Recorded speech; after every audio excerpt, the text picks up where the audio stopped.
नमस्कार आमे सीएलएफ कतफरे चलित संपत्ति प्रवेश करुछु चाल क्लिक करिबा आसंतु आहुरी किछि विकल्प देखिबा एठारे आमे एडभांस विकल्प पाइलु एहा परे आमे हातारे नगद एक्स बैंक एंट्री जमा एंट्री सदस्य एसएचजी को ऋण एंट्री एठारे करिथिलु किंतु आमर सदस्य एसएचजी नुहे आमर विओ अछि तेणु आमे एठारे विओ ऋण एंट्री करिथिलु जहार विओ रे ऋण अछि तुमे सेही विओ रे एक एंट्री करिवो एठारे आमे एक पीजी ऋण प्रवेश करुछु पीजी पाई कार्यकारी पुंजी कारण ऋणटी आमर सीएलएफ रे पीजी गोष्ठी को दिया जाइछि जदि एहा आपणको सीएलएफ रे मध्य दिया जाइछि तेबे आपण एंट्री करिवे आपणको पीजी नाम निजे लेखिबार विकल्प मिलिबो प्लस बटन उपरे क्लिक करंतु आपणको चयन करिबाकू पडिबो जे आपण पीजी ग्रुप किंबा पी को ऋण देबाकू चाहुछंती कि आमे पीजी चयन करिबु तुमे एठारे निजे नाम प्रवेश करिवो नाम टाइप करी सेव करिबा मात्रे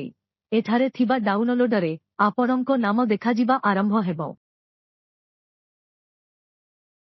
जेपरी मुए ए करी एक पीजी सृष्टि करुछि उदाहरण स्वरूप मु गीता को रक्षा करुछि आम पीजी रो नाम संरक्षित होईछि आमे सिलेक्ट एब्सेंट उपरे क्लिक करिबा मात्रे आपण देखि पारिबे आमरो नाम एठारे देखा जाइछि तुमे अकाउंट नंबर पीजींको अकाउंट नंबर देबो ऋणर प्रकार मियादी ऋण प्रति पीजी पाई कार्यकारी पुंजी ऋण बंटन तारीख तुमे समान तारीख ऋण परिमाण चयन करिवो पीजी को 50 लाख टंकार ऋण दिया जाइछि सुध तारीख 6% मूल ऋण अवधि 20 मास बैंकरू ऋण निया जाइथिला आपण बैंक चयन करिवे आमे चेक नंबर देबु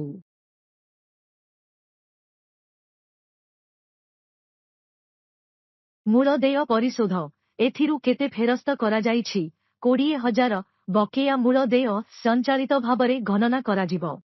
कोनोसी अकाल ऋण नाही सुध मध्य अकाल ऋण जदि किछि नाही तेबे आपण एक एंट्री करिवे नाही मोट अकाल ऋण मध्य बाकी अवधि एहाकू परिशोध करिबाकू 18 मास बाकी रहिबो किस्ती परिमाण संचालित भाबरे गणना करा जिवो ऋण परिशोध निर्भरशीलता मासिक हेबो एवं आमर किस्ती प्रकार स्थिर मूल आधारित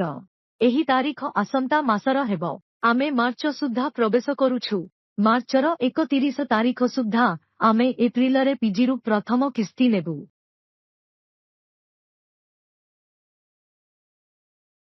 आमे विवरणी सेव करिबु आमर विवरणी संचय करा जाइछि एठारे बैंकर नाम चयन करा जाई नाही तेणु आमे बैंकर नाम चयन करिबु एवं विवरणी संरक्षण करिबु धन्यवाद।